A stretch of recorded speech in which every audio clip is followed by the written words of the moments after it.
Allô? Je pense qu'on peut y aller. Chers amoureux de lecture et de livres, bonsoir. Bienvenue à tous et à toutes à cette table ronde, à ce rendez-vous d'échange et de partage, afin de mieux comprendre et également trouver des moyens pour aller de l'avant. D'où le thème « Comment faire de Conakry la capitale africaine du livre ?» Et pour en parler, nous tendrons le micro à nos chers panélistes, à savoir M. Eugène Ebodé, auteur camerounais et invité spécial des 72 heures du livre, que je vous demande d'applaudir s'il vous plaît. Nous aurons également M. Oumar Doumbouya, il est auteur et sociologue guinéen. M. Jean-Claude Tchatchouang, qui nous vient de la Banque mondiale, il est également auteur. Nous avons sur ce podium M. Jean-Marc Turine, il est auteur belge. Juste à ma gauche, nous avons M. Ismaïla Badji, il est sénégalais et auteur également. Et bien évidemment, nous aurons la présence de M. Sansika Badiakité qui nous rejoindra sur ce podium. Bien entendu que nous aurons un bon moment d'échange et de partage, encore une fois, avec nos panélistes de ce café littéraire pour parler, entre autres, de cette biennale ou bisannuelle. Et vous aurez la possibilité de l'enrichir avec vos questions et pourquoi pas des suggestions. Et nous clôturons le tout, nous clôturons donc ce café littéraire par un déjeuner, une occasion de couper le jeûne pour les concernés. Au moins, ça évitera nos parents Peul de ne pas pleurer avant de rentrer à la maison. On est d'accord? Ce sont vos habitudes, on le sait. Alors, nous rentrons dans le vif du sujet. J'ai envie de me diriger vers Monsieur Eugène Ebodé, auteur camerounais, pour savoir comment se porte le livre aujourd'hui au Cameroun. Merci. Je veux vous remercier tout d'abord de nous avoir conviés à cette scène pour que nous parlions du livre et surtout de Conakry, capitale africaine du livre, qui a déjà été capitale mondiale. Merci aux organisateurs, merci au public qui s'est déplacé malgré la période de Ramadan. Donc je veux saluer les participants pour leur effort. Et on sait que tout événement n'a d'importance que lorsqu'il recueille une attention. Ça veut dire que le nombre de participants sera aussi un élément de valorisation de l'action autour de cet événement particulier qu'est le livre et autour de ceux qui le portent, qui constituent la chaîne du livre qui va de l'auteur à l'éditeur, de l'éditeur à un libraire ou plusieurs libraires, et même avant le libraire, il peut y avoir un diffuseur qui est aussi un interlocuteur important dans la transmission de l'ouvrage et dans sa commercialisation. Enfin, au bout de la chaîne, il y a le lecteur. C'est le roi. Après qu'on ait écrit, il faut se soumettre au regard du lecteur. C'est lui qui décide. C'est par lui que le livre se prolonge et c'est par lui que le livre renaît. Parce qu'une fois son processus de fabrication achevé, il faut qu'il puisse reprendre une autre existence, qu'il ait d'autres prolongements que seul le lecteur peut imaginer. Alors, à votre question de savoir comment se porte le livre, est-ce que vous parlez de l'Afrique? Est-ce que vous parlez de Conakry? Est-ce que vous parlez du monde entier? Ça serait très difficile à y répondre. On va commencer par le Cameroun, votre pays. Alors, par le Cameroun, ça va être un peu compliqué parce que je vis en France. Et donc, je n'aurai pas la prétention de dire ici comment se comporte le livre au Cameroun. Ce que je sais, c'est que le Cameroun est à l'honneur parce qu'une écrivaine, Amadou Djaïli Amal, a obtenu le prix Goncourt des lycéens. Et j'aimerais qu'on applaudisse. C'est une fierté qui n'est pas que camerounaise. C'est une fierté qui devrait être africaine parce qu'au-delà de nos nationalités d'origine, ce qui nous rassemble, même quand on vient de la Belgique, c'est nos origines communes. Et venant de Belgique, Jean-Marc Turine sait que nos origines sont ici. Notre ancêtre commun est ici et qu'il doit se réjouir que la manière dont le livre circule, c'est-à-dire la convocation de l'esprit, puisse être un élément de satisfaction où que l'on soit, parce que le livre, son existence est aussi mise en danger, parce qu'il y a des forces de l'obscur ou des forces obscurantistes qui n'aiment pas que le savoir se diffuse et qui prospèrent donc dans la non-circulation ou la mauvaise circulation du livre. Je parlais de Amadou Djaïli Amal pour évoquer le Cameroun rayonnant. Mais le Cameroun ne rayonne pas pour tous ses écrivains. J'imagine qu'il y en a beaucoup qui n'ont pas reçu de prix littéraire et que l'arbre flamboyant ne devrait pas cacher la forêt parfois misérable dans laquelle beaucoup d'auteurs sont tapis. Parce que, même après avoir publié un livre, ils n'ont pas la diffusion à laquelle ils peuvent espérer. Ils n'ont pas la reconnaissance à laquelle tout le monde aspire quand on écrit. Ils n'ont pas le lectorat qui est le juge de paix, ou plutôt le juge ultime, parce que, comme je l'ai dit en introduction, c'est le lecteur qui fait en sorte qu'un livre vive, survive, revive. Parfois, il peut même passer par des stades d'oubli. Par exemple, si je vous demande si vous vous souvenez de Batouala. De René Maran? Bonne réponse. Batouala est écrit en 1921. Il reçoit la même année le prix Goncourt et Batouala n'a pas eu le succès auquel ce prix Goncourt aurait dû permettre.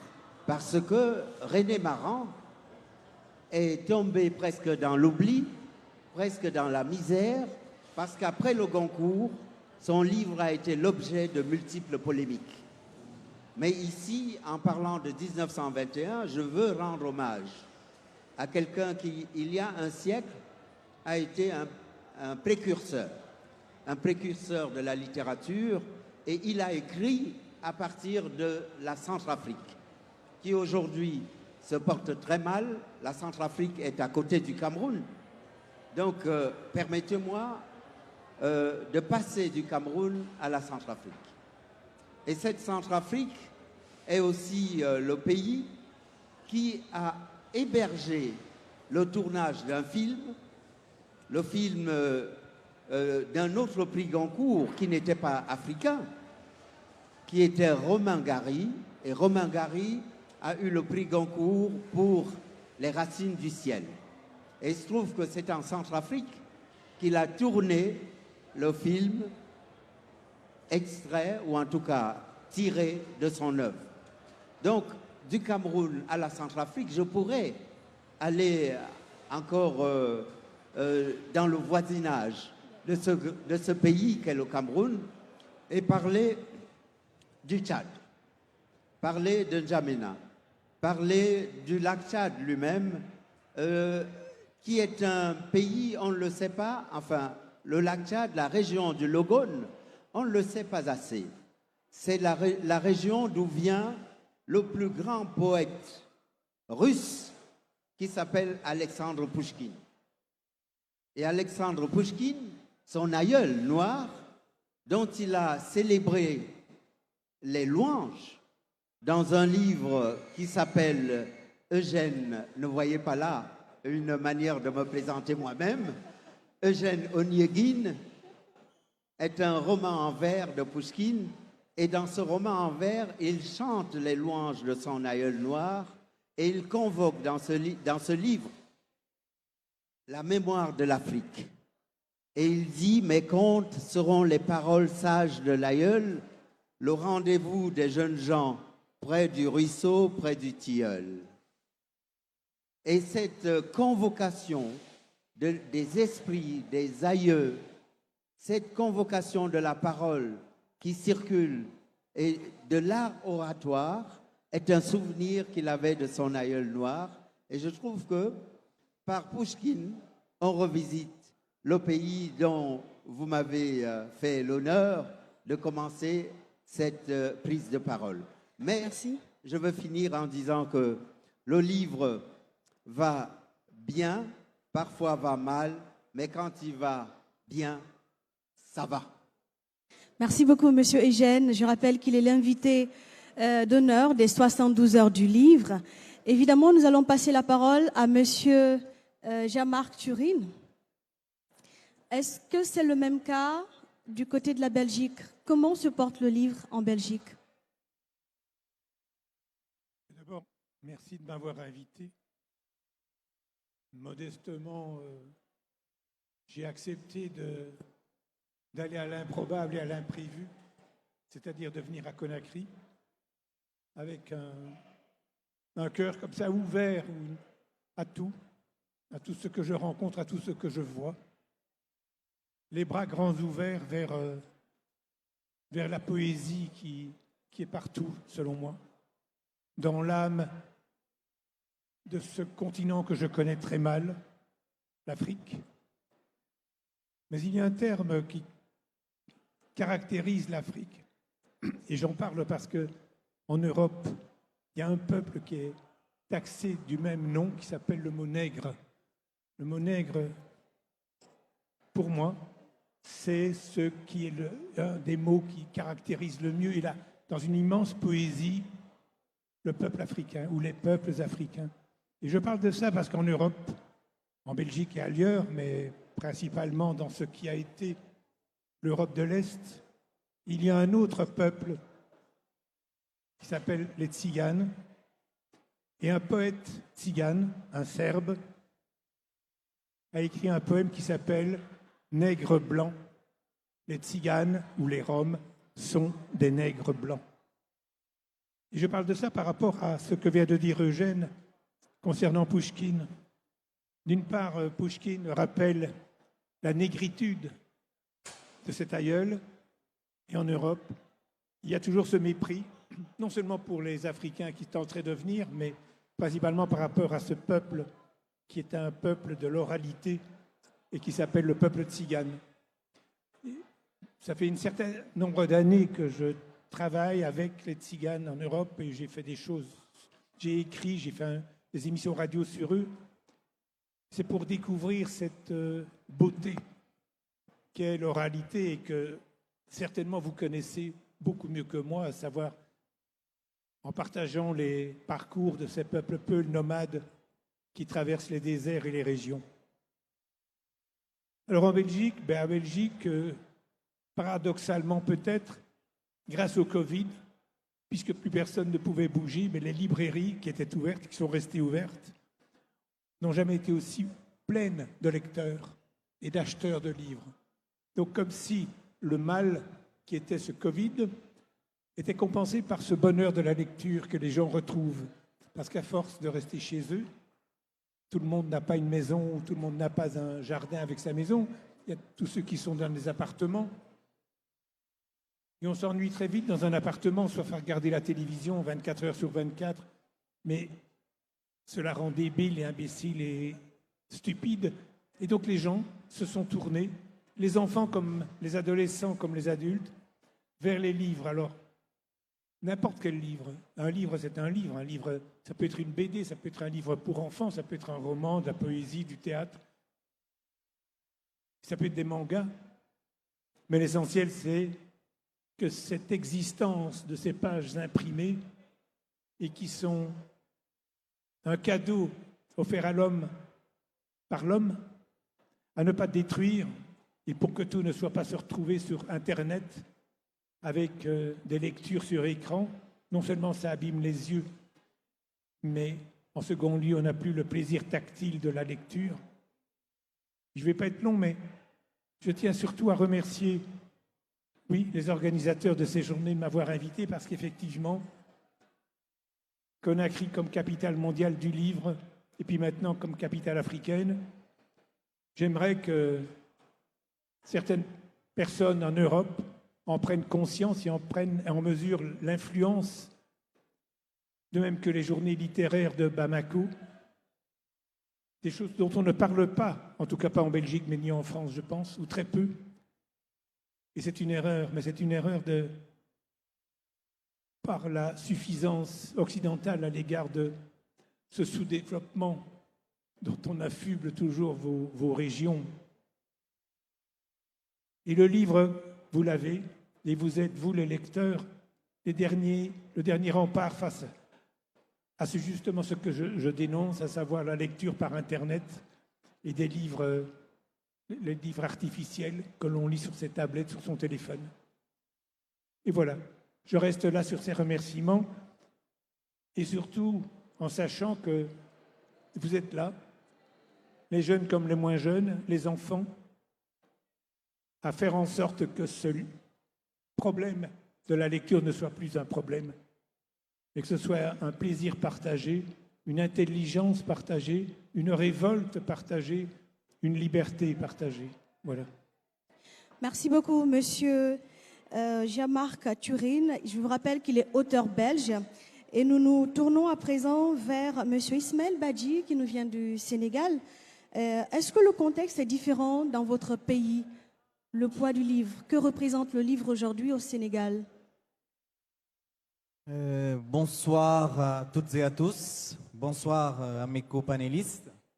Merci beaucoup pour cette brillante question. Auparavant, je souhaiterais, comme mes prédécesseurs l'ont fait, remercier l'organisation des 72 heures, avec à sa tête M. Sansi Kabadiakité et toute son équipe pour cette brillante et cette réussite d'ailleurs de l'organisation de ces 72 heures. Au Sénégal, le livre se porte bien parce qu'on a de plus en plus de nouveaux auteurs et pas n'importe lesquels, mais des jeunes auteurs. Donc ça veut dire quelque part que ça lit. Et donc quand ça lit, naturellement, ça écrit. Et le monde de l'édition, je veux dire ce département, cette branche en tout cas qui concerne l'édition, est peut-être, je veux dire, l'actrice principale de tout ce travail qui est abattu.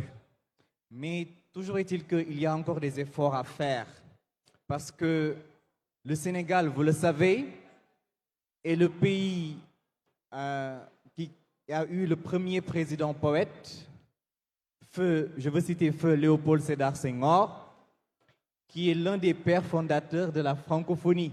Donc ce n'est pas rien.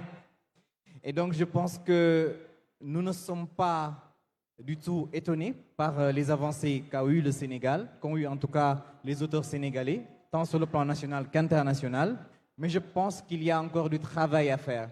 Et c'est la nouvelle génération qui doit mener ce combat afin qu'on puisse peut-être détrôner Conakry de capitale mondiale du livre. Voilà. Je suis pas sûre. Merci beaucoup, Monsieur Badji. Et je me tourne à présent vers Monsieur Oumar Doumbouya, qui est auteur et sociologue guinéen. Et pour la même question, comment va le livre en Guinée aujourd'hui? Bonjour tout le monde et merci pour l'invite. En fait, que dire? Nous avons en fait la réalité en face. Comment va le livre en Guinée? Malgré ce contexte de Covid, nous avons bataillé pour que l'événement ait lieu aujourd'hui, ait lieu cette année, parce que, souvenez-vous bien, malheureusement, l'année dernière, cet événement culturel qui est devenu vraiment un rendez-vous incontournable en Guinée n'avait pas eu lieu, mais cette année, tant mieux, on en est très heureux, avec aussi les mesures barrières respectées, les tests à la rentrée de l'enceinte. Donc, qu'est-ce que je vais dire? Au départ, il faut remercier et reconnaître l'effort abattu par Sansi et toute son équipe dans laquelle j'appartiens et quelques-uns dans cette salle. Quand il a commencé cette aventure des 72 heures du livre, on était en 2008. Il a fallu 10 éditions pour qu'on rafle le fleuron, le label Conakry Capitale mondiale du livre. En 2018, nous n'avions pas une trentaine d'auteurs en Guinée. 10 ans plus tard, voire je ne sais pas combien d'années, 13 ans plus tard, nous sommes plus de 260 auteurs masculins et une trentaine d'auteurs femmes. J'en appelle à la gente féminine de se bouger, d'écrire, parce que je sais qu'elles sont capables, que la gente féminine est capable d'écrire autant que les hommes. Donc, vraiment, il faut que ça aille. Qu'est-ce que je veux dire en plus? Je disais que donc, notre objectif en Guinée, à Conakry, c'est quoi? C'est faire en sorte que Conakry soit la capitale africaine du livre. Comme nous avons attendu, nous avons bataillé de 2008, 10 ans après, à la 11e édition, nous avons célébré de la plus grande, de la plus belle des manières, Conakry, capitale mondiale du livre. Peut-être que nous n'attendrons pas 10 ans pour nous ériger je ne sais pas, ce prix finalement, ou l'honneur d'organiser Conakry, capitale africaine du livre, ou de l'être. Le label de Conakry, c'est vrai que le label ne se donne pas, mais nous voulons que, comme la Côte d'Ivoire, comme le Sénégal pour l'art contemporain, Bamako pour la photo, etc., que nous aussi, nous ayons pour que le livre soit sexy en Guinée, comme le dit Sansi. Donc le livre va bien, ça se porte bien en Guinée, mais nous pouvons faire mieux. Donc j'en appelle aux écrivains en herbe, de nous faire rêver. Voilà. Voilà, ce sont ces mots. Nous en appelons aux écrivains guinéens de faire rêver, parce que, quoi qu'on dise, le livre fait rêver. On y trouve beaucoup de sensations et c'est tellement merveilleux de lire. Et je m'en vais poser une question à monsieur Jean-Claude Tchatchouang, si j'ai bien prononcé votre nom. Vous êtes également auteur. Quel peut être économiquement le poids d'un livre pour une nation? Bien, merci beaucoup et merci de m'avoir invité à prendre part à cette table ronde. Peut-être avant de répondre à votre question, juste peut-être un petit mot sur l'état du livre en Afrique, de manière générale. Et je pense que lorsqu'on regarde les tendances un peu longues, on peut dire quand même qu'il y a eu une grande évolution. Bon, l'Afrique a été connue pendant longtemps comme un continent de l'oralité, mais quand même depuis les indépendances, il y a eu un progrès énorme en matière du livre en Afrique. Et je pense que cela est dû à plusieurs raisons. Une des raisons, c'est aussi la scolarisation. Le taux de scolarisation en Afrique est devenu très, très important. Je pense aussi qu'il y a des questions en matière d'édition. On a eu quand même quelques maisons d'édition en Afrique qui sont importantes. C'est là, bon, sur la question des maisons d'édition, on va peut-être y revenir. Il y a encore des problèmes à ce niveau-là. Mais le livre aussi en Afrique, c'est les auteurs. Et je pense qu'on voit, il y a beaucoup d'auteurs et dans pratiquement tous les secteurs, que ce soit la littérature, les essais, et sur l'économie, le développement, le droit, il y a énormément d'auteurs. Que ce soit aussi des auteurs féminins, etc. Donc je pense que sur ce plan-là, on a fait vraiment beaucoup de progrès. Et on a vu, surtout dans la période des années 60, en matière littéraire, je pense qu'il y a eu vraiment un foisonnement. C'est vrai qu'entre les années 70 et 80, il y a eu un peu une baisse, mais depuis les années 90 et 2000, peut-être à cause de l'ajustement structurel, mais dans les années 90 et depuis, vraiment, on continue à voir, il y a énormément d'auteurs. Donc, je pense que lorsqu'on regarde les tendances longues, je pense qu'on peut dire qu'il y a eu énormément de progrès. Là où il y a peut-être des soucis, c'est vraiment encore les maisons d'édition. Je pense que le livre est cher en Afrique parce que aussi, nous n'avons pas assez de maisons d'édition en Afrique. Donc, peut-être sur ce plan-là, il faut voir les choses. Un autre aspect, c'est la diffusion du livre. beaucoup de maisons de distribution qui existaient ont fermé les portes en Afrique et ça, c'est un problème. Donc, je pense que là aussi, il faut voir en matière de politique de distribution du livre. Mais pour revenir peut-être à votre question, je pense qu'en matière, disons, économique, le livre est très important. Nous, à la Banque mondiale, dans notre stratégie disons, du secteur de l'éducation, le livre avait une place importante. L'idée, c'est vraiment de rendre le livre moins cher, parce que c'est comme ça les enfants peuvent aussi, disons, accéder aux livres. Ça, c'est pour les livres scolaires. Mais de manière générale, tous les livres, je pense qu'on l'a dit, lorsque les livres ne sont pas produits en Afrique, il y a quand même un problème. Ça rend le coût assez élevé. Mais il y a aussi vraiment, comme c'est pas vraiment, c'est un bien, disons, social important, je pense aussi qu'il doit y avoir une politique gouvernementale en matière de subvention du livre pour assurer sa bonne diffusion et sa bonne lecture par les lecteurs. Mais en matière économique, je pense que la place du livre le livre tient une place très, très importante. Peut-être pas en termes de PIB, mais parce que les connaissances, on n'arrive pas à les chiffrer vraiment en termes de PIB, mais ça a une très grande importance en matière de qu'est-ce que ça peut contribuer comme externalité lorsque les enfants sont bien formés, etc. Donc, voilà ce que je peux dire un peu. Merci beaucoup, monsieur Jean-Claude Tchak-Chuang. Il est également auteur. Alors, nous rentrons dans le vif du sujet. Je me tourne vers vous, monsieur Eugène. Comment faire de Conakry la capitale africaine du livre? Alors, comment faire de Conakry la capitale africaine ou mondiale? Africaine. On a déjà été Conakry, capitale mondiale du livre. On n'aura pas épuisé le sujet. Si j'avais une recette, je la donnerais.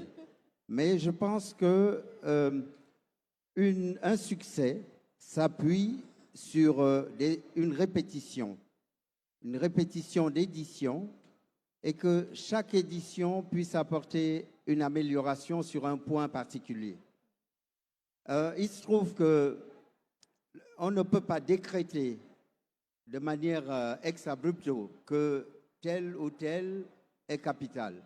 Mais une ambition peut porter un livre ou peut porter une idée et faire en sorte qu'elle réussisse. Pour qu'elle réussisse, il faut évidemment que les paramètres à partir desquels on peut juger de sa réussite puissent être établis.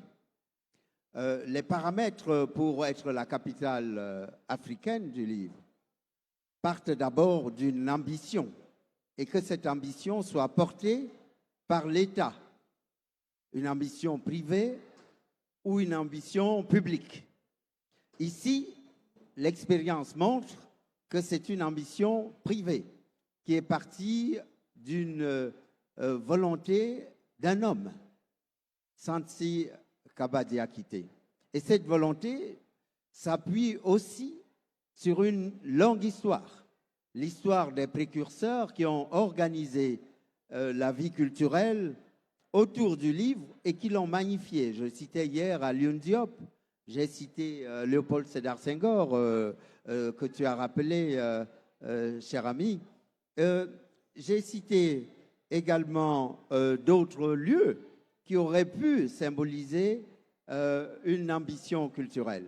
Ces lieux, c'est Dakar, naturellement. Ces lieux, ça peut être Lagos, parce que l'Afrique n'est pas uniquement circonscrite à la francophonie. Parce qu'ici, il faut donc, pour être une capitale africaine du livre, il y a un aspect, par exemple, qu'il conviendrait de développer. C'est la traduction. Au fond, c'est l'existence de plusieurs langues. Et quand je parle de langue, il ne s'agit pas seulement des grandes langues de communication, que ce soit le français, l'anglais, l'espagnol, le portugais. Il s'agit aussi de prendre en compte les langues africaines, et que l'ambition d'être la capitale du livre correspondent à une diversité des locuteurs. Et naturellement, si on prend le critère de cette diversité des locuteurs, on se rend compte que le projet risque d'être extrêmement ambitieux. Mais il ne s'agit pas de comptabiliser cette ambition à partir de chiffres massifs, mais d'intention.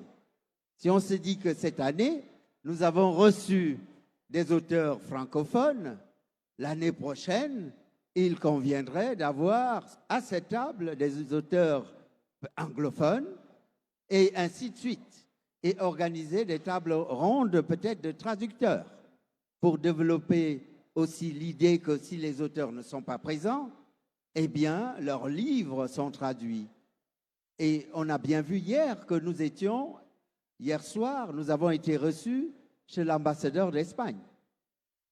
Et qu'au moment où nous célébrions notre ouverture en Espagne, il y avait aussi la Saint-Jordi, c'est-à-dire la fête du livre. Et l'ambassadeur a bien évoqué cette concordance des temps et cette conjonction des événements. Ça veut dire que une ambition de capitale africaine du livre devrait véritablement représenter l'ensemble des pays africains. Et je sais que nous sommes 54 pays, j'en oublie peut-être, ou en tout cas, il y en a quelques autres qui veulent le devenir, mais nous avons déjà assez d'États et pas assez de livres, même si des progrès ont été accomplis. Je dirais même que dans cette ambition d'être la capitale africaine du livre, c'est une suggestion amicale que je fais. Il se trouve que la langue est importante, je viens de l'évoquer, mais il se trouve qu'il y a les écritures elles-mêmes, la calligraphie berbère, la calligraphie arabe, mais aussi l'invention, par exemple, de l'écriture par un sultan camerounais. Donc, je reviens un peu à votre première question. L'état du livre ne prend pas en compte l'invention d'une écriture faite par un Camerounais au XIXe siècle. Le sultan Joya, il lui a fallu près de 40 ans pour mettre en place un système d'écriture qui est enseigné à l'université Saint John, je pense, aux États-Unis. Je parle sous le contrôle de Jean-Claude Chachouan, qui a été administrateur à la Banque mondiale et qui a organisé des événements autour du livre à Washington, et j'ai eu l'honneur d'y participer. Il se trouve que nos propres forces et notre propre inventivité, parce que vous savez qu'on n'accole pas tout de suite à l'Afrique la capacité à inventer. Et Césaire se moquait d'ailleurs de ceux qui ne voient en l'Africain que celui qui n'a inventé ni l'électricité, qui n'a pas su la dompter, qui au fond est relégué au dernier rang des humains. Mais même s'il précise, Césaire, qu'il s'agit de ceux sans qui la terre ne serait pas la terre, il ne suffit pas de convoquer les mannes. Il faut encore que ceux qui ont inventé quelque chose aient droit de citer. Et donc, suggestion que la capitale, parce que moi j'y crois, à un mouvement, et comme j'y crois, je veux lui donner quelques suggestions, lui faire quelques suggestions, et je sais que ses collaborateurs sont là. Dans la salle, il y a aussi ceux qui voudraient que la dynamique qui a été lancée ici réussisse. Et j'en suis. Et donc cette dynamique, pour l'édition à venir, la prochaine édition, si c'est possible, qu'il y ait au moins un mot écrit dans l'alphabet du sultan Joya, le Sangoun, qui soit représenté dans ce salon du livre, dans les 72 heures du livre de Conakry. Ça sera un critère aussi de sa capacité à plonger ses racines plus profondément en terre africaine et à rendre visible ce qui n'est même pas célébré par le Cameroun, le pays qui a reçu cette première invention. Merci beaucoup, Monsieur Eugène. Et Monsieur Ismaël Badji, Est-ce que vous pensez que la Guinée a aujourd'hui assez d'outils pour être la capitale africaine du livre? Je disais que la Guinée a certainement assez d'outils, mais il s'impose un renforcement de ces outils et même de nouvelles, de nouvelles pistes doivent être élaborées. Et si vous le permettez, je partagerai avec vous directement parce que je ne saurais ajouter des mots sur ce que vient de dire Monsieur Eugène Baudet, qui vient de faire une très belle genèse de la situation actuelle. La première suggestion que je souhaiterais faire à M. Sansi Kaba Diakité, à tout le commissariat d'organisation des 72 heures, c'est de développer des axes de partenariat avec les autres pays africains. Ça, c'est très important. Je pense que M. Baudet l'a dit tout à l'heure, notamment avec les langues, en anglais, en arabe. Je suis basé en Tunisie et laissez-moi vous dire que l'environnement littéraire là-bas est très, très favorable. Donc, il serait bien que lors de la 14e édition des 72 heures du livre, qu'on ait des stands où il y a des Tunisiens. Et vous n'allez certainement pas le regretter, parce qu'ils sont très perspicaces dans la manière d'écrire. Et vous connaissez bien certainement Feu Habib Bourguiba, qui est également l'un des pères fondateurs de la francophonie. Il y a une autre suggestion que je souhaiterais faire, c'est de développer des canevas, des outils. On entend souvent parler des best-sellers. Que veut dire les best-sellers? Les best-sellers, c'est les meilleures ventes qui ont été faites par rapport à un ouvrage. Il est grand temps qu'en Afrique, également, en tout cas en général, qu'on commence à en entendre parler de best-sellers. Parce que la plupart du temps, ce n'est qu'aux États-Unis que le New York Times fait sa liste des best-sellers. Il est également temps qu'en Afrique, peut-être à Conakry ou à Dakar, qu'on commence à avoir une organisation, un organe en tout cas, qui s'occupe de dresser une liste chaque, je ne sais pas, trimestre ou bimestre, ou sur une base semestrielle, des meilleurs livres qui sont sur le marché. Ça encourage la production littéraire. Ça encourage les maisons d'édition à rivaliser tant sur le plan de la qualité que sur la quantité. Il y a également une suggestion que je souhaiterais faire, c'est que des organes soient mis en place, bien sûr coordonnés avec le privé et le public, sur des prix, je veux dire, à l'image du prix Goncourt. Pourquoi ne pas solliciter le prix Goncourt de l'Académie française pour qu'il y ait un choix de la Guinée, comme c'est le cas en Tunisie? Chaque année, il y a un prix Goncourt des lycéens. Monsieur Baudet le sait mieux que moi, certainement. Il y a une panoplie d'œuvres aussi pertinentes les unes que les autres qui sont sélectionnées et qui concourent à ce prix. Donc, il est temps également que la Guinée puisse démarcher cette Académie française pour qu'il y ait une sélection d'œuvres guinéennes qui soient proposées pour le choix des prix Goncourt, en collaboration avec l'Institut français, en collaboration avec l'Académie française. Je pense que je ne saurais terminer de répondre à votre question sans pour autant mentionner que pour que Conakry soit la première capitale mondiale, j'allais dire la première capitale africaine du livre, il faut vendre la destination Conakry. C'est important. Et quand je parle de la destination Conakry, je parle sur le plan touristique. Conakry a de très beaux sites et c'est l'occasion également d'en parler. C'est l'occasion aussi de faire découvrir ces sites à l'univers littéraire qui se trouve en Afrique du Nord, en Afrique de l'Ouest, de l'Est et du Sud. Également, le dernier point, c'est de subventionner l'édition. Les éditeurs souffrent et donc M. Kaba qui vient d'arriver, je pense, ne dira pas le contraire. Il est important aujourd'hui que les éditeurs partout sur le territoire africain soient en tout cas accompagnés. Donc, il faut penser au prix Goncourt.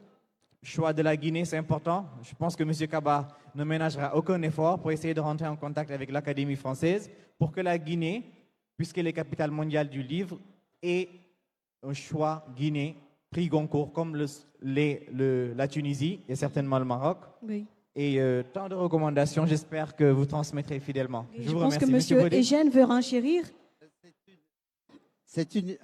Le début de ta démonstration est excellent. C'est peut-être mon défaut d'enseignant, de professeur, de vouloir à chaque fois essayer de corriger. Mais c'est une intervention amicale. L'Afrique doit être autonome. Et si elle doit décerner des prix, elle a dans son répertoire une quantité incroyable d'écrivains, de noms, à partir desquels elle pourrait se prononcer. Je pense plutôt que ce serait très intéressant qu'à partir de Conakry, il y ait probablement une ébauche d'académie qui, elle, pourrait former un premier réseau de représentants africains qui choisiraient un auteur, un nom entre Mandela, entre Sankara, qui ne sont pas typiquement des auteurs, parce que Goncourt, c'était plus un essayiste qu'un romancier. Et on peut trouver des noms de Soundiata Keita à Djibril Tamsir Niane, à Léopold Sédar Senghor. Vous voyez, il y a quantité de noms qui pourraient porter une valeur ajoutée au livre et symboliser. Ça, c'est une excellente idée. Que les Africains n'aient pas à se tourner à l'extérieur pour valoriser leur propre culture, puisque c'est l'objet, au fond, de ta réflexion, que nous utilisions les moyens modernes et la communication autour d'un nom pour un prix, mais aussi pour enraciner et conforter une organisation qui soit de Conakry. Et là-dessus, je pense qu'on trouvera beaucoup de soutien et aussi mobiliser pour celui-ci l'Union africaine, parce qu'elle existe. Et il me semble que le nouveau président, M. Tshisekedi, est acquis à cette idée qu'il faut que l'Afrique dispose aussi d'un prix important. Donc, Hassan Sikaba, qui vient de partir téléphoner à Tshisekedi, je lui souhaite bonne chance. Ma prochaine question. Alors, ma prochaine question s'adresse à M. Jean-Marc Turine. Quelle politique recommander à la Guinée pour en faire la capitale du livre? Pour revenir sur la première question.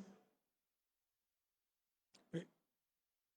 Je rejoins plutôt Eugène, plutôt qu'une proposition qui supposerait que l'Académie française pourrait s'intéresser de près à une littérature africaine qui ne respecte pas la grammaire, le dictionnaire de cette académie qui est assez rétrograde, pour ne pas dire autre chose. De même que participer à un prix avec le Goncourt, alors qu'on sait que c'est un concours de maisons d'édition avec plein de pognon, plein de fric, et que les livres qui ont le prix Goncourt ne sont pas toujours et même rarement ce qu'il y a de meilleur sur le marché, comme on dit s'il y a un marché. Donc effectivement, je rejoins plutôt Eugène qui est de dire que les Africains travaillent entre eux, que les Africains trouvent entre eux une solution, s'il faut trouver des solutions de cet ordre, mais ne pas faire référence une fois de plus à l'Europe ou à la France qui n'est sans doute plus du tout le centre du monde ni de rien du tout, et surtout pas de l'Europe, d'autant que l'Afrique est multilingue, comme le monde. Donc l'Académie française me semble une très très mauvaise idée, ne fût-ce que parce que, même si on ne reste que dans la langue française, l'Académie française ignore absolument la créativité magnifique des Québécois. Tout le monde utilise le mot « par exemple ». J'envoie un mail et quand les Québécois qui ne supportent pas les anglophones, enfin l'anglophonie dans la langue française, trouvent d'une manière très ingénieuse le terme courriel, l'Académie française considère que cette invention n'a aucun sens et donc c'est refusé par l'Académie française. C'est pas pour ça qu'on ne peut pas l'utiliser, évidemment. Vive la désobéissance, surtout par des gens assez ringardisés, il faut le dire. Donc oui, que l'Afrique et Conakry montrent l'exemple de quelque chose, mais d'une manière totalement libre et autonome. Et voilà, et que le rêve parte d'ici et ne tende pas un coup de main ou un coup de coude ou un je ne sais pas quoi qui viendrait de France ou d'ailleurs. Donc il me semble voilà, que c'est que c'est aux Africains à faire ce que l'Afrique doit faire. Voilà. Merci beaucoup, Monsieur Jean-Marc Katurine, pour votre rapport.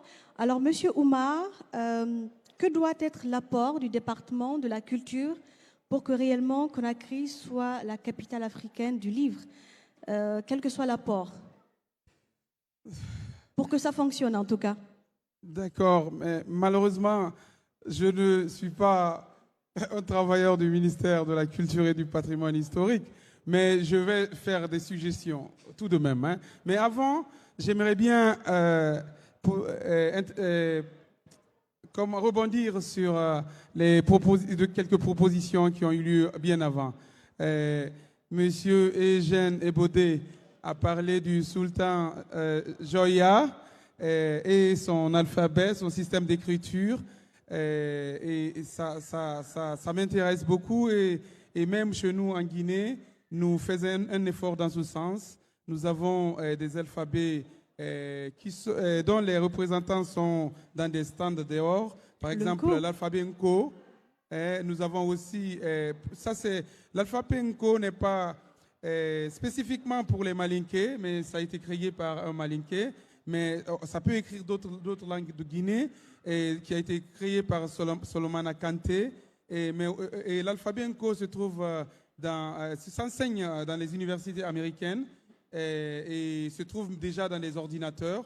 Mais nous avons aussi l'Adlam. L'Adlam, c'est un alphabet. Ce n'est pas aussi un alphabet Peul, mais bien que c'est créé et entretenu, valorisé par cette communauté. Nous avons aussi l'alphabet Soussou, qui s'appelle, comment on dit? Koresebeli, hein? Et ça se tient. Et il y a, pour l'alphabet Nko, par exemple, qui est très développé, nous avons des livres entiers qui sont écrits dedans, nous avons des écoles, etc., etc. Donc, c'est une proposition qui est déjà prise en compte, mais qu'on essayera d'approfondir vraiment dans notre démarche. Pour mon cher ami Badji, la collaboration avec les pays africains, c'est une très bonne chose qui se fait aussi, mais qui doit prendre des envergures. Si ce n'est été le contexte de Covid, encore une fois, pour chaque édition des 72 heures du livre, nous avons une ville guinéenne invitée d'honneur et un pays invité d'honneur. Et ça a toujours été des pays africains. Donc, qui viennent avec une pléthore d'auteurs en provenance de ces pays-là. Nous penserons à la Tunisie, qui est un grand pays de savoir et de connaissances. Donc, pour la culture, on ne dirait jamais assez. L'État guinéen, la Guinée, sous le premier régime, a été un des pays qui a le plus réussi en la diplomatie culturelle.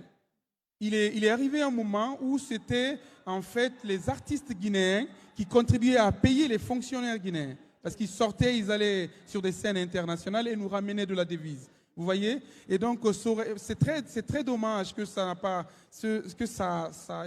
on a eu une coupure, une interruption incroyable à la prise du pouvoir par l'armée.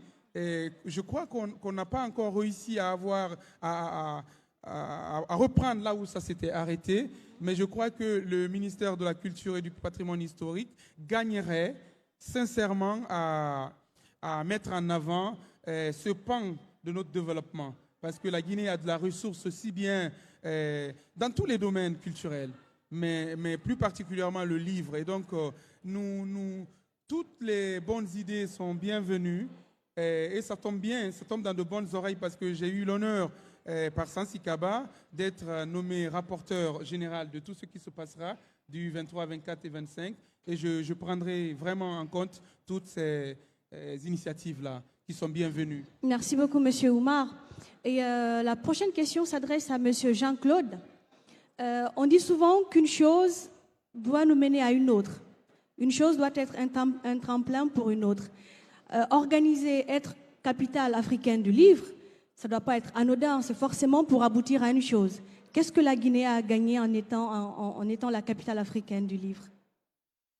Eh bien, avant peut-être de répondre à votre question, je vais revenir rapidement sur ce que la Guinée doit faire pour être la capitale du livre, contribuer aussi à cette question-là. Je pense que ça ne se fera pas de manière spontanée. Donc, comme mes prédécesseurs l'ont dit, il faut d'abord une volonté politique.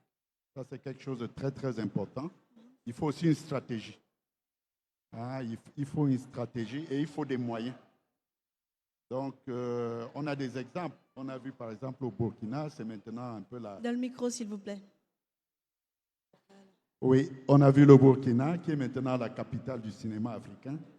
Donc, c'est pas aussi un effet du hasard. Donc, il y a d'abord une volonté politique, il y a une stratégie qui est mise en place, il y a des moyens qui sont déployés pour mettre en œuvre cette stratégie.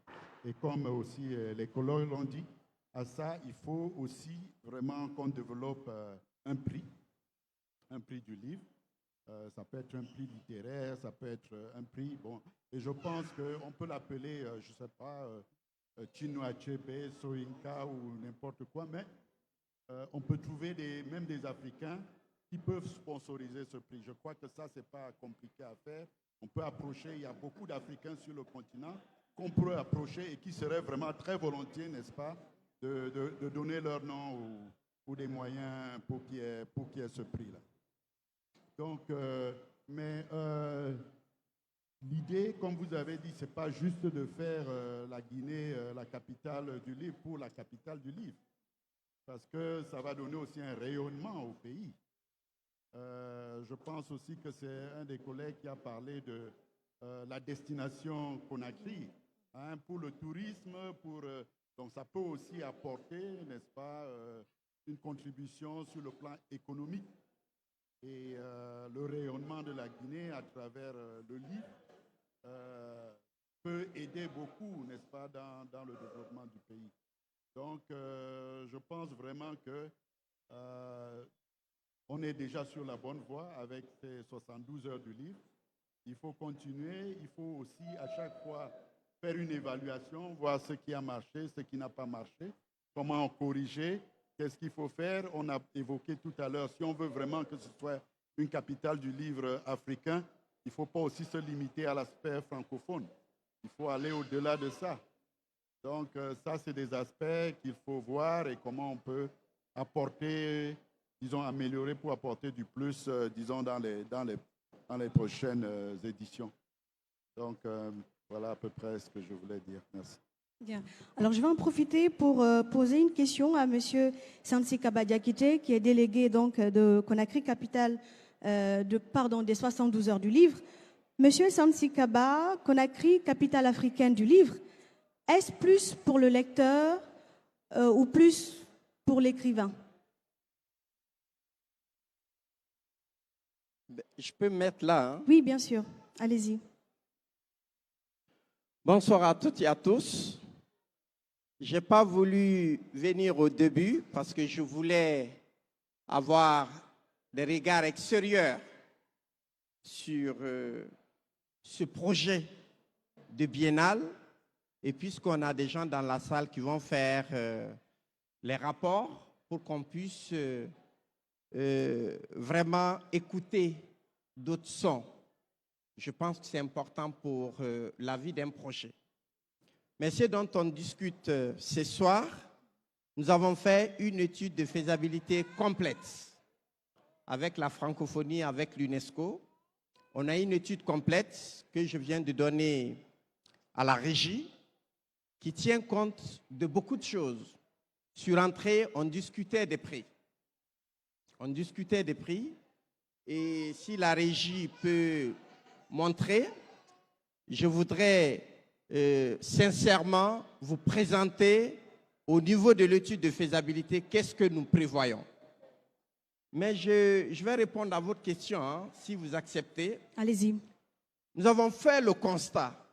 Je ne sais pas si vous regardez et si vous arrivez à lire. Aujourd'hui, Abidjan est considéré avec le Massa comme la capitale africaine, hein, vraiment de l'art et du spectacle. Je sais que certains ont repris les mêmes phrases ici. Bamako pour la photo, Abidjan et Ouagadougou pour le cinéma, Dakar pour l'art contemporain. Notre frère, le grand frère, était là ces jours-ci. Il se battait pour que Niamey soit la capitale africaine de la mode. n'eût été tout ce qui est problème de sécurité, Niamey avait commencé vraiment à prendre ça au sérieux. Vous parlez de Al-Fadi. Oui, Al-Fadi. Donc, nous, on veut le livre. C'est toute une démarche. Mais on ne fait pas ça au hasard. On a pris des experts, des professionnels qui ont fait véritablement des études de faisabilité pour qu'on puisse aboutir. La francophonie avait même signé la lettre de partenariat pour nous dire en 2020 qu'on pouvait lancer vraiment les rencontres internationales du livre. Ce qu'il faut pour être capitale africaine, il faut avoir la Biennale africaine du livre à Conakry. Avec l'Union africaine, c'est acté avec l'UNESCO. Chaque 2 ans, on aura ça à Conakry. Deuxièmement, il faut avoir les plus grands prix autour du livre à Conakry. Chaque 2 ans. Je pense, avec Jean-Marc, avec tout ce qui arrive à Conakry, avec le soutien des jeunes Ebodé, qu'on fera en sorte qu'on puisse avoir les plus grands prix autour du livre à Conakry. Il faut avoir une grande émission autour du livre à Conakry. Ça va s'appeler Conakry Livre. Donc, on a fait les démarches nécessaires aussi pour cette émission. Notre souhait aussi qu'à Conakry, qu'il y ait l'Institut des métiers de l'écriture. Eugène a évoqué quelque chose que peut-être c'était dans le secret, mais on nous a donné des terrains pour construire à Conakry l'Académie du livre. Ça mérite ovation, s'il vous plaît. Merci. L'Académie du livre. Donc, je sors d'une table ronde sur les relations afro-arabes et l'ISESCO avait pris des engagements autour de nous pour construire la maison des écrivains. Nous sommes en train de voir comment la maison des écrivains, l'académie puisse être élevée sur le même site parce que nous faisons la même chose pour accompagner le livre et la lecture en République de Guinée. Mais Conakry, capitale africaine du livre, c'est pour tout le monde. Et pour les écrivains, et pour les éditeurs, pour les lecteurs, pour le gouvernement guinéen, pour le continent africain. Parce que la place de Conakry, ce serait la place forte de la littérature. Ça va apporter beaucoup de choses, pas qu'à la Guinée, mais au rayonnement de la littérature un peu partout sur le continent. En tout cas, c'est ça notre rêve. Nous allons mettre à Conakry l'école de la traduction pour traduire les livres africains dans nos langues africaines. Parce que c'est quelque chose qu'on minimise. Il nous faut des livres en Swahili, en Djoula, en Alpulaar, en Soussou, en Koresebeli. Et c'est possible. Mais il faut former les spécialistes de la traduction pour ça. Donc, le président de la République s'était engagé à la clôture de Conakry, capitale mondiale du livre, qu'il allait tout faire avec son gouvernement. Connaît ça. Vous avez vu AfriLivre ici. AfriLivre organise vraiment le salon africain des langues. Et il est prévu que le siège d'AfriLivre soit à Conakry. On a discuté aussi de cette question dans nos différents salons du livre en Afrique. Donc voilà, c'est une véritable démarche. Donc ça ne se fait pas au hasard. Il y a des documents, il y a des plans stratégiques, il y a des chronogrammes, il y a un rétro-planning pour aboutir. Nous avons dit que c'est dans les 10 prochaines années. Ça veut dire, si nous travaillons, on va aboutir. C'est pourquoi j'en appelle à l'excellence, au travail bien fait, au sérieux. Si on est sérieux, les gens reconnaîtront que Conakry est capitale africaine du livre. Mais si on ne travaille pas, ça ira ailleurs. Mais je sais, avec l'engouement que le livre commence à prendre sur la terre de Camara Laye, sur la terre de Tchernomone Nembo, sur la terre de Djibril Tamsir Niane, la flamme là ne va plus s'éteindre. Alors Justement, je rebondis sur cette question. Aujourd'hui, nous observons une floraison de jeunes écrivains, très jeunes d'ailleurs. Est-ce que les 72 heures du livre ont eu un impact sur ces jeunes-là pour qu'ils se libèrent et qu'ils écrivent? Imaginez, la première édition, c'était 6 livres avec 1000 visiteurs, Sansi et sa famille et ses amis. C'était ça, au Musée national. Aujourd'hui, nous sommes sur cette belle place de Conakry. 80% se fait en distanciel. Là. Imaginez s'il n'y avait pas la pandémie. Qu'est-ce qu'on allait avoir ici? C'est clair que les 72 heures ont eu un impact réel sur les jeunes auteurs. C'est 7 éditions ou 6 éditions du prix du jeune écrivain.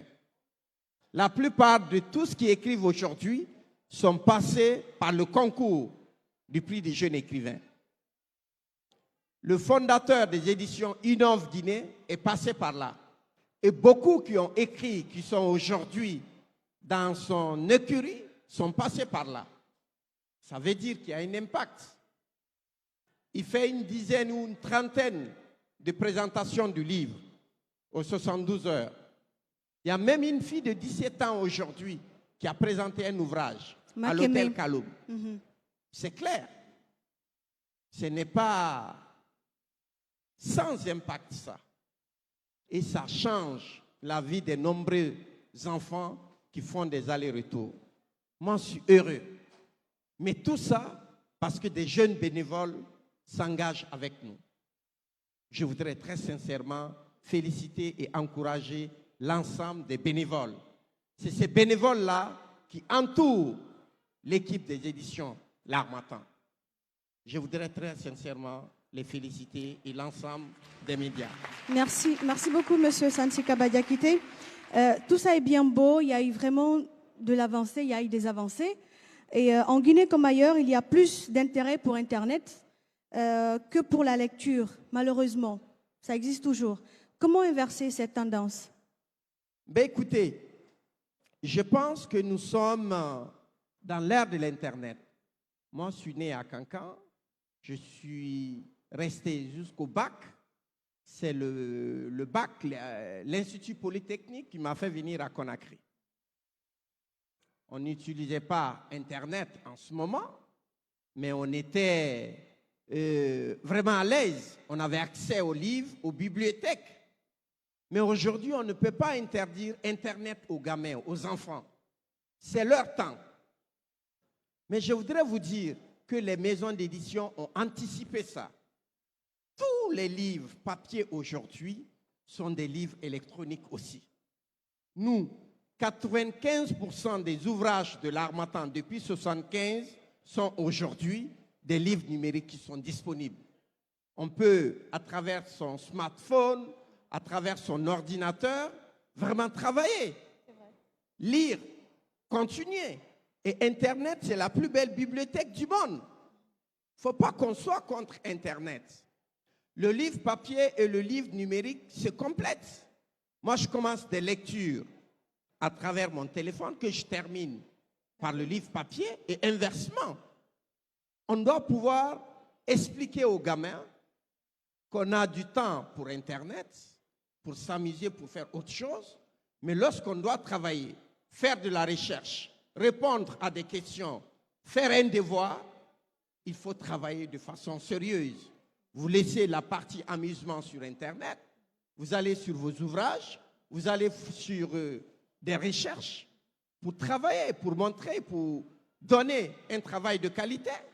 Mais on ne peut pas dire aujourd'hui qu'il faut interdire aux gamins parce que ça... Non, il faut vraiment leur dire comment utiliser et comment faire avancer les choses. Bien. Et pour moi, le numérique et le livre papier se complètent et parfaitement. Merci beaucoup, Monsieur Sansi Kaba Diakité, pour votre intervention. Je pense que Monsieur Eugène veut renchérir. Allez-y. Je n'oublie, je voulais prolonger la conversation et l'échange avec mon cher ami Sansi. J'ignorais qu'il y avait toute une programmation et tu as bien fait de me cacher un certain nombre de sujets, mais je vois que nous sommes en synchronie et nous sommes en symphonie.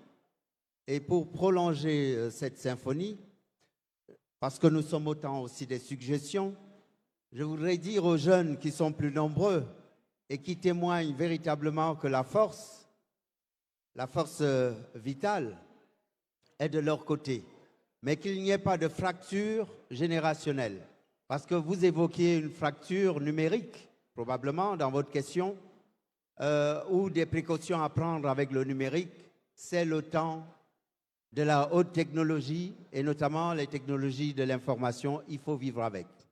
Cependant, j'aimerais que dans les prochaines éditions, peut-être pas dans la suivante, mais dans les prochaines éditions, qu'il y ait un jeune qui parraine un ancien et qu'il puisse venir dans des conditions, bien entendu, de sécurité, et qu'on voit que le salon de Conakry, c'est peut-être aussi un critère que je rajoute, que le salon de Conakry soit différent de tous les autres salons, notamment en Occident, où on voit que la moyenne d'âge est très élevée et où on voit qu'il y a très peu de jeunes qui viennent dans les espaces et salons littéraires. Donc le parrainage des jeunes auprès des anciens symbolisera cette union que nous souhaitons voir à l'œuvre, parce que c'est l'union qui fait effectivement la vitalité et la force. Bien. Alors, Monsieur Badji, pour terminer, comment est-ce qu'on peut encourager aujourd'hui les jeunes à l'écriture? Oui, comment est-ce qu'on peut encourager les jeunes à l'écriture? Écoutez, je pense que, comme je l'ai dit tantôt, je reviens juste sur ce point-là. Il y a, lorsqu'on aspire à être écrivain, parce que tout le monde n'écrit pas pour la même raison. Il y en a qui écrivent pour la passion et j'en passe. Donc, pour vraiment inciter cette envie d'écrire, de produire, il faut qu'il y ait des reconnaissances. J'en ai parlé tout à l'heure par rapport au prix, mais il faudrait qu'il y ait aussi de la rigueur et de l'excellence au niveau des ouvrages qui sont sur le marché déjà. Parce que les jeunes s'inspirent de ce qui existe déjà pour pouvoir produire à leur tour. Donc, il faudrait que ce qui est déjà sur le marché soit de très bonne qualité, soit la performance même de l'ouvrage, l'excellence, que ça puisse se sentir ligne après ligne, au niveau de la description des textes, la description des événements, et j'en passe. Donc ça, je lance en tout cas la balle aux maisons d'édition pour qu'ils puissent aussi, dans leur travail de production et d'édition, incarner davantage l'excellence pour pouvoir inspirer les plus jeunes à écrire. Parce qu'aujourd'hui, j'ai rencontré dans mon stand monsieur, si je ne me trompe pas, monsieur Amadou Tal, que je voyais en tout cas auparavant ses publications sur les réseaux sociaux. Et je me disais, waouh, donc la Guinée n'a pas vraiment perdu son fort. Même les jeunes à cet âge peuvent penser à écrire. Moi, je n'aurais jamais pensé publier à son âge. Et donc, ça veut dire qu'il y a du potentiel. Donc, c'est aux maisons d'édition d'encourager l'excellence pour permettre aux jeunes de regarder devant, en tout cas de s'inspirer par rapport à ce qui existe déjà sur le marché. Merci beaucoup à nos panélistes. Oui, Monsieur Jean-Claude. Peut-être très rapidement par rapport à cette question, c'est pour dire que les grands auteurs africains que nous connaissons aujourd'hui, surtout ceux des années de l'indépendance, les grands noms que nous connaissons, c'est des gens qui ont publié quand ils avaient moins de 30 ans. Que ce soit les Camara Lai, Amidou Khan, Mongo Betty, c'était des gens qui n'avaient pas 25 ans quand ils écrivaient les chefs-d'œuvre que nous connaissons aujourd'hui. Donc, les jeunes aujourd'hui peuvent le faire aussi. Merci beaucoup, Monsieur Jean-Claude. Alors, nous passons à la phase des questions et des suggestions. S'il y en a dans la salle, pour nos différents panélistes, on va aller très rapidement. Oui, Monsieur Eugène. Comme je suis invité spécial, donc j'en profite. Merci. D'accord, à vous la Alors, parole. je voulais dire qu'on fait des suggestions. Quelquefois, on a l'impression qu'on va inventer ce qui n'existe pas. C'est très bien, mais je voudrais vraiment saluer ce qui a lieu à Dakar et qui est fait par un jeune écrivain qui s'appelle Tierno Amidou Ba, qui fait un travail exceptionnel autour. Il est là dans la salle, donc ce serait très bien de l'applaudir parce qu'il rend le livre, il fait en sorte que le livre ait plusieurs dimensions. Il y a la dimension orale pour ceux qui ne peuvent pas lire. Il y a la dimension spectacle pour ceux qui voudraient que le texte soit mis en mouvement, soit mis en synergie, en énergie, pour qu'il puisse l'atteindre. Donc, il a aussi la capacité à faire en sorte que, par les lectures, par des espèces de flash autour d'un livre, de le rendre désirable. Et c'est ça. Comment faire en sorte que le livre, il ne suffit pas de le produire, encore faut-il, c'est vrai, le mettre aussi dans une dimension économique et qu'il puisse être intéressant pour le lecteur. Il ne viendra pas tout seul et je trouve que ce qu'il fait à Dakar, on devrait s'en inspirer ici et le continuer avec lui donner carte blanche. Voilà, c'est parfait. Alors, les questions à présent, nous allons commencer par, d'accord? Est-ce qu'on peut avoir un micro par là, s'il vous plaît? Le monsieur juste derrière la caméra.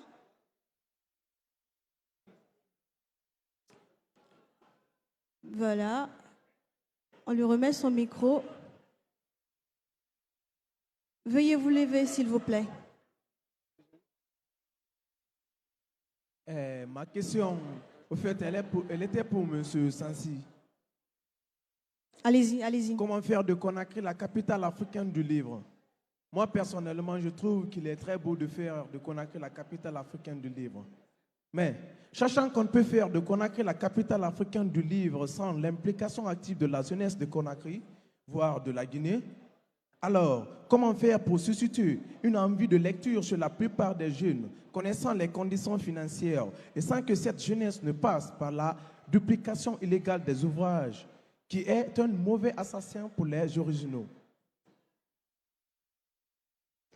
D'accord. Deuxième question. Monsieur Sada, vous attendez. Juste derrière, Wezo. Juste derrière, là, à ta droite. Levez-vous, s'il vous plaît.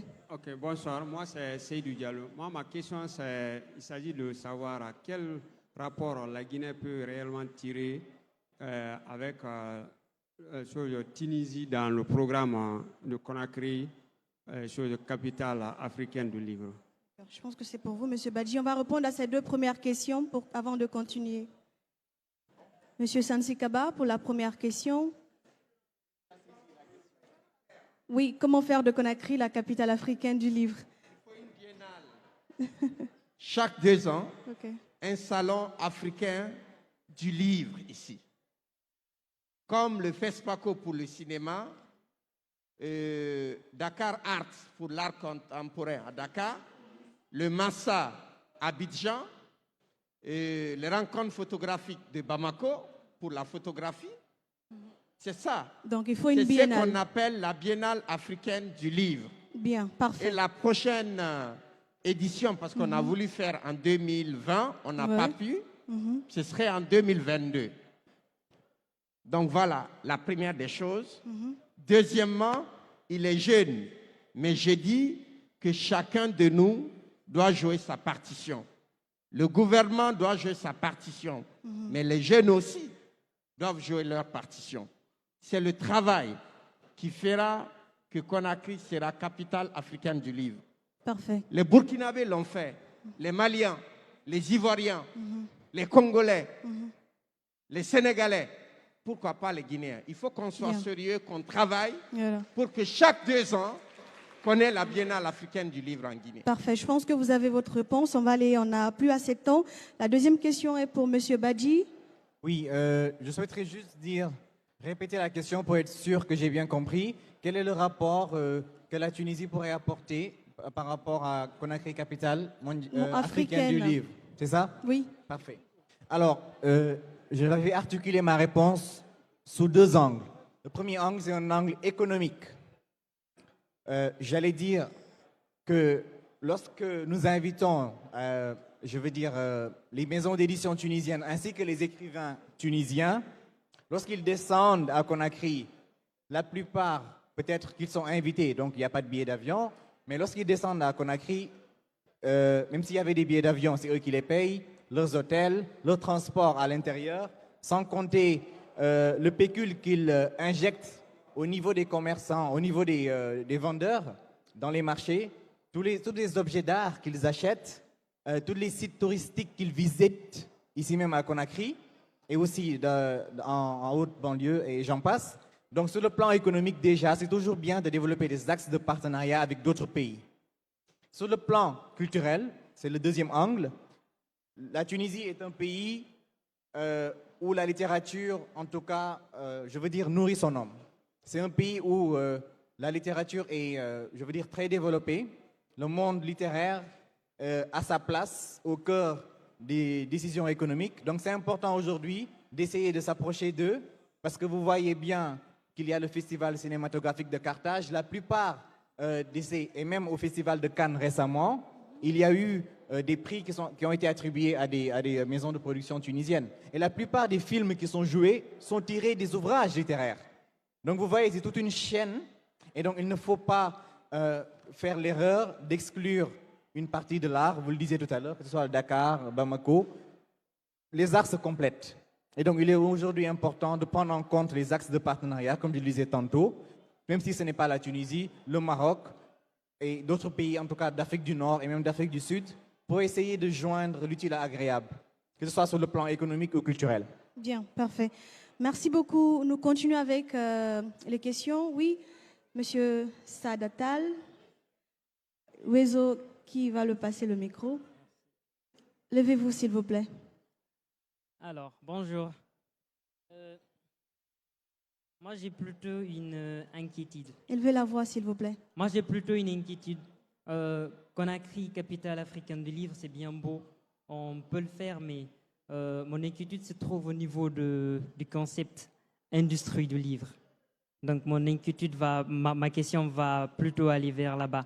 Donc, comment faire en sorte qu'on ait une industrie du livre? Parce que là, on a un très bon rendu de livres, mais malheureusement que ce n'est pas fait ici.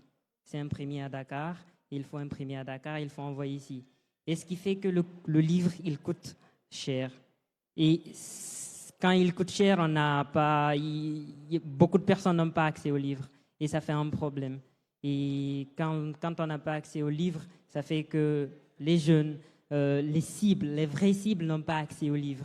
Et donc, ma question, c'est comment les partenaires de Conakry, capitale africaine du livre, comment Harmattan Guinée et tous les partenaires vont s'investir pour que les livres guinéens soient imprimés en Guinée et pour réduire les coûts du livre. C'est ma question. D'accord, je pense que c'est adressé à monsieur. D'accord, monsieur Oumar va répondre à la question. Allez-y, très rapidement. Bonjour monsieur, merci pour cette question. C'est une question légitime, je crois. Mais vous savez, les craintes et les peurs ne doivent pas nous empêcher d'agir. Il faut de la volonté. En fait, avant la première édition des 72 heures du livre, on n'en avait même pas. On n'avait presque pas de livres. Aujourd'hui, on n'en manque pas. C'est vrai qu'on aimerait en avoir, mais on n'en manque pas. Et pour cela, il faut que l'État s'en charge, notamment le département de la culture s'en charge. Il faut subventionner le livre guinéen. Il faut faire en sorte que nous ayons des impressions ici de livres, que le livre ne voyage pas.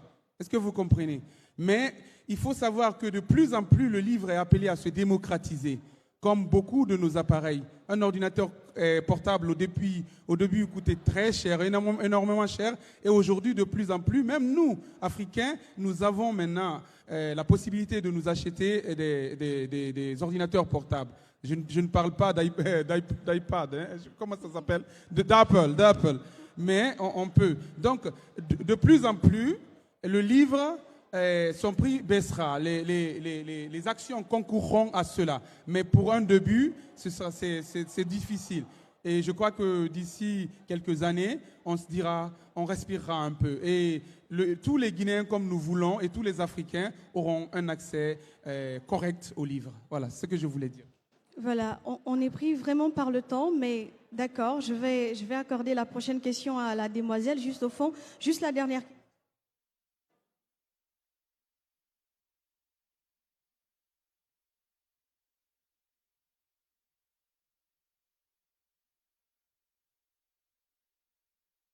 Levez-vous, s'il vous plaît. Bonsoir à tous. Je réponds au nom des camarades Mohamed. Tout d'abord, je tiens à remercier l'ensemble des panélistes et également le directeur général de l'Harmattan Guinée, M. Sansi Kabagakite et son équipe, d'après qui nous avons fait bénéficier de cette opportunité d'échanger avec les grands hommes de culture. En fait, ma question est pour l'ensemble des panélistes. Mais bien avant cela, je voudrais dire ceci. Qu'un écrivain est une personne très importante dans la société, puisque son premier rôle est de dénoncer les maux qui rongent la société. Et c'est aussi quelqu'un qui défend l'intérêt de son peuple et de sa société. Parfait, on va aller vers la question, mademoiselle. En un mot, nous pouvons dire que les écrivains sont, comme l'a dit Aimé Césaire, que les écrivains sont la voix des sans-voix. Eh bien, ma question est que, quelles sont les voies et moyens que vous, les panélistes, vous pensez être efficaces à mettre en place pour que ce combat qui a commencé depuis des années soit achevé, afin que Conakry, la capitale africaine du livre, soit une réalité et qui demeure à jamais. Merci. Alors, on va passer la parole à M. Oumar. Voilà. Merci, mademoiselle. Sincèrement, je crois que cette question a été posée et répondue. Mais je crois que notre rencontre d'aujourd'hui concourt à cela. Nous vous promettons de tout faire, de nous tout mettre en œuvre. Vous avez entendu le commissaire des 72 heures du livre. Nous faisons tout, avec vous d'ailleurs, comme bénévoles. Nous ferons tout pour que nous arrivions à cet idéal, à ce rêve. Vous voyez? Parce que ce rêve, et il a dit aussi que ce rêve-là ne profitera pas seulement à la Guinée, mais à toute l'Afrique. Parce que partout en Afrique, nous voulons que le livre soit un outil de développement de nos pays. Mm-hmm. Parce que vous voyez, tous les pays, nous voulons développer nos pays, et toutes les actions que nous voulons mettre en œuvre sont déjà dans des livres. Donc il faut que chaque gamin, chaque gamine ait entre les mains un livre. Parce que le livre, la lecture, c'est la nourriture de l'esprit. Bien, parfait. Merci, monsieur. Eugène veut rajouter quelque chose? Parlez.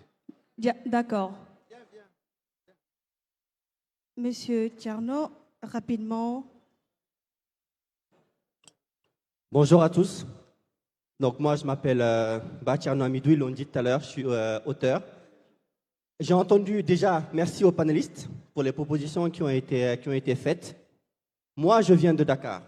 Alors, pendant ces 72 heures du livre, lorsque j'ai reçu l'information, j'ai essayé d'envoyer à Conakry un collectif d'auteurs sénégalais. Malheureusement, ça n'a pas été fait parce qu'il fallait une prise en charge au niveau des vols, au niveau de l'hôtel, etc. et que les gens n'avaient pas forcément les moyens.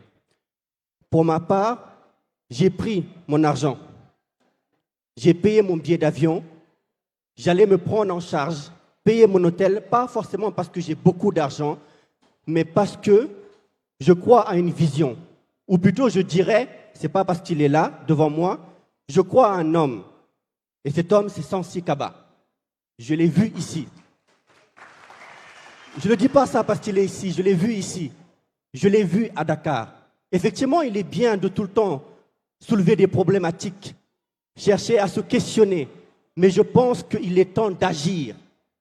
Parce que c'est bien beau lorsque tout le monde dit que le livre coûte cher. Mais ce n'est pas forcément à cause de l'impression. Il faut se le dire, c'est des questions économiques. C'est l'offre et la demande.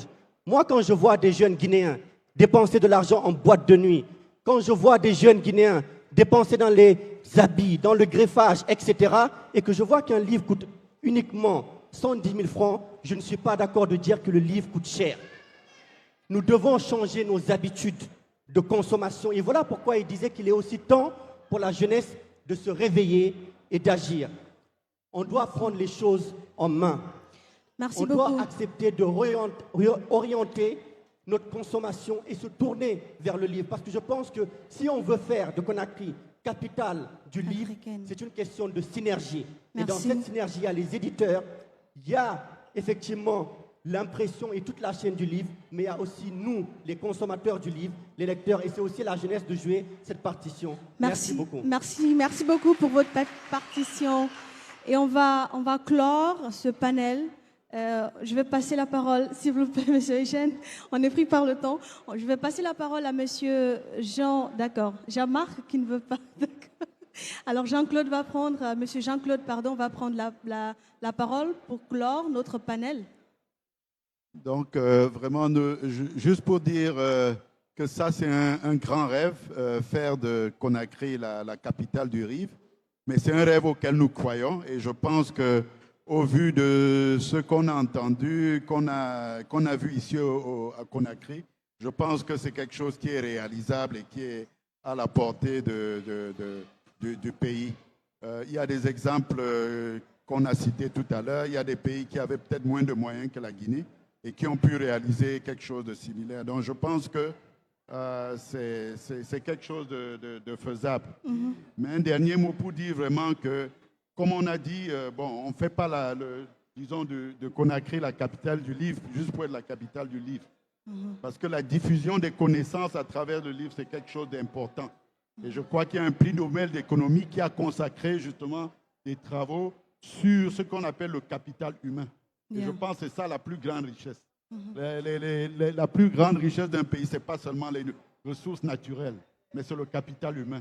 Nous savons qu'il y a des pays comme le Japon qui n'ont pas de ressources naturelles, qui sont des grands pays parce que les gens sont formés et c'est le capital humain. Merci beaucoup, donc, Monsieur c'est quelque chose de très important et merci. Merci, Monsieur Eugène, pour réellement clore. Allez-y. L'honneur à l'invité d'honneur. Merci beaucoup de me laisser le soin de dire ce mot. Mm-hmm. Nous avons commencé ces rencontres sur le thème suivant. Le livre dans nos vies, et je crois la vie dans nos livres, pour la rendre encore plus belle, pour la rendre encore plus rayonnante. Et en plaçant le livre dans cet axe, ce que nous faisons ici, ce que Sansi et son équipe réalisent, c'est une coproduction d'une valeur ajoutée. Et cette coproduction, elle est faite à la fois par le privé, par le public et par des partenaires qu'il faut multiplier. Et j'ai glissé dans les rencontres que j'ai eues, que ce soit ici même ou avec les étudiants, le thème de la diplomatie culturelle. Et cette diplomatie culturelle s'appuie précisément sur le livre, non pas comme simplement un instrument pour sortir de la morosité, mais comme d'un instrument pour nous donner entre nous des moyens de croire encore en nous-mêmes. Parce que le monde est à la désespérance et c'est par l'imagination, c'est par la créativité, c'est par le récit que les humains peuvent faire sur leur avenir, leur capacité à se projeter vers l'avant. Et cette capacité à se projeter se trouve dans les livres. Alors, faisons de Conakry cette capitale indispensable pour que nos vies soient augmentées. Merci, Monsieur Eugène. Merci évidemment à vous tous qui étiez présents dans cette salle. Ça a été un réel plaisir. On n'a pas eu assez de temps. Toutes nos excuses pour les personnes qui n'ont pas pu poser des questions. Et juste après ce panel, il y aura bien sûr la rupture. Et juste derrière, vous aurez la dédicace du livre de Petit Tonton, Le Compteur, que vous connaissez forcément. Merci beaucoup et bonne soirée. Merci à vous. Il n'y a d'objet plus intemporel que le livre.